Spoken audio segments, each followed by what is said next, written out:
राम राम शेतकरी मित्रांनो, आज आपण या ठिकाणी बीज प्रक्रिया कशी करावी, का करावी, त्याचा आपल्या शेतीमध्ये आपण बीज प्रक्रिया केल्यामुळे काय फायदा होतो हे आपण आज या ठिकाणी आपण बघणार आहोत। आपण जर बीज प्रक्रिया केली तर चांगल्या प्रकारचं जे बियाणं आहे त्याची उगवण क्षमता तर वाढतेच, त्याचबरोबर आपल्याला रोग आणि किडीपासून सुद्धा त्याचं संरक्षण या बीज प्रक्रियेमुळे मिळते। तर ही बीज प्रक्रिया करायची त्यासाठी कोणकोणत्या औषधीची किंवा कोणकोणत्या बाबीची आपल्याला आवश्यकता आहे ते आपण या ठिकाणी आपण जाणून घेणार आहोत। मित्रांनो, यासाठी आपल्याला दोन प्रकारच्या आपल्याला बीज प्रक्रिया करायच्यात, एक रासायनिक बीज प्रक्रिया करायची आणि दुसरी म्हणजे जैविक बीज प्रक्रिया करायची। तर आपण याचं प्रात्यक्षिक आपण या ठिकाणी आपण आता आमचे सहकारी मित्र वाघमारे साहेब हे आपल्याला प्रात्यक्षिक करून दाखवणार आहेत। धन्यवाद सर। सरांनी जी सांगितलं बीज प्रक्रियेमध्ये 2-3 घटक येतात। पहिला घटक आहे ते धान्य साफसफाई, कारण बियाणं जर चांगलं असेल तरच आपण ते पेरू शकतो, त्याच्यामुळे धान्याची साफसफाई असेल, त्याच्यानंतर कीटकनाशक बुरशीनाशकाची त्याच्यावर प्रक्रिया असेल, आणि शेवटी जे आहे ते उगवण क्षमता तपासणी। कारण आता बऱ्याच ठिकाणी आपण उगवण क्षमता तपासणी करताना पोत्यावर बुरशीनाशक लावत नाही, त्या बियाण्याला डायरेक्ट टाकतो, आणि पोत्याला जर बुरशी असेल तर ते बियाण्याची उगवण क्षमता तशी दिसत नाही।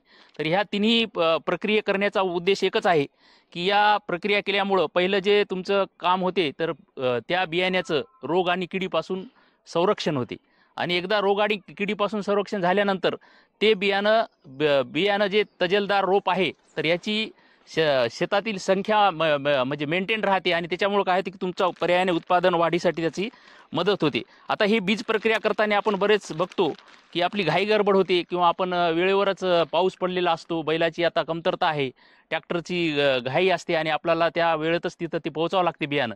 त्याच्यामुळे काही प्रक्रिया जर आपण अगोदरच करून ठेवली 1-7-8 4-5 दिवस तरी त्याला काही अडचण नाही। फक्त जैविक जी प्रक्रिया आहे ही फक्त तुम्हाला पेरणीच्या अर्धा तास अगोदर करावं लागेल, बाकीच्या जे काही प्रक्रिया आहेत ते तुम्ही अगोदर केल्या तरी चालतात। आता बीज प्रक्रिया करताना काय काळजी घ्यायला पाहिजेत? सर्वप्रथम आपण एवढं मोठं शरीर आपल्याला देवाने दिलेलं आहे, पण याची आपण काळजी घेत नाही किंवा काळजी करत नाही, बरोबर? तर सर्वप्रथम हे मास्क आहे, हे मास्क तुम्ही वापरला पाहिजे, कारण बऱ्याच जणाला पावडरची ॲलर्जी असते, आणि ॲलर्जी असल्यामुळे काय होते की ते नाकाडोळ्यात गेलं की त्याचं परत त्याला सर्दीचा त्रास होतो किंवा हे होतं। त्याच्यानंतर गॉगल असला पाहिजे, कारण डोळ्यामध्ये त्याचे कण जाऊ नये म्हणून आपण ते वापरलं पाहिजे। आणि सगळ्यात महत्त्वाचं काय, हँडग्लोव्ज असला पाहिजे। आणि हे जर हँडग्लोव्ज असेल आपल्या याला हातात तर याच्यात आपल्या नखामध्ये कीटकनाशकाचा, कारण आपण याच्यामध्ये काय काय करणार आहोत, पहिली बुरशीनाशकाची प्रक्रिया करणार, नंतर कीटकनाशकाची करणार, हे दोन्ही आपल्या याच्यासाठी हानिकारक आहेत। तर ही काळजी आपण प्रत्येक शेतकऱ्याने घेतली पाहिजेत।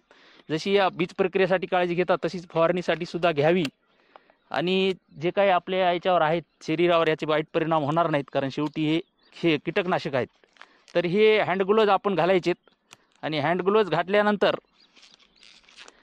आता सर्वप्रथम आपल्याला जे आहे ते बुरशीनाशकाची बीज प्रक्रिया करायची आहे। याच्यामध्ये हे विटावॅक्स पॉवर आहे, याच्यात आंतरप्रवाही आणि स्पर्शजन्य असे 2 प्रकार असतात बुरशीनाशकामध्ये, आणि त्याच्यामुळं काय होईल की हे आपल्या दोन्ही बुरशीनाशकामुळं आपल्या पिकाच्या संरक्षण करतील।